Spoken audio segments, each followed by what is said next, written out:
The greatest thing about working on a Spider-Man game is that you're working on a Spider-Man game.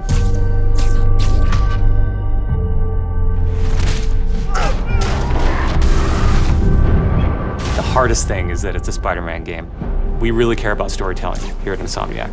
And I think that's how we go into every day we come here. There's this push to really get it right. One of the most compelling things about Spider-Man is just when Peter Parker and Spider-Man's worlds collide. And we've tried really hard to weave the two stories together to create a story that is not necessarily just a superhero story, but a human story as well.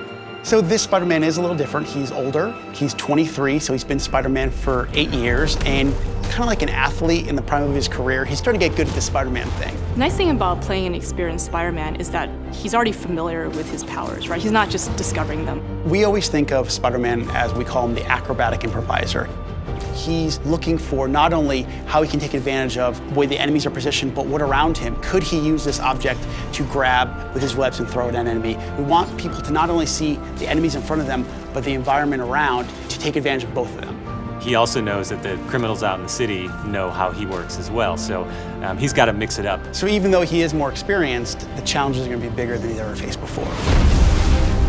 Spider-Man has a rich history of having great stories. The core of our story is this duality between being Peter Parker and being Spider-Man. What's cool about Mr. Negative is that he also has a duality. He's got his positive side as Martin Lee, who runs the homeless shelters in the city, but he also has his negative side.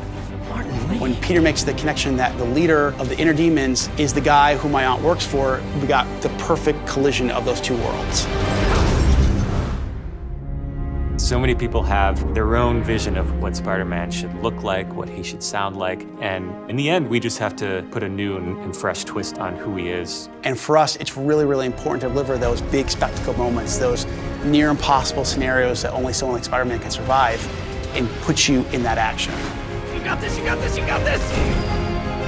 We understand what this character means to people in here, and we're making this game with a lot of heart, and we're going to do whatever it takes to give people the ultimate Spider-Man experience, the game that they've been waiting for.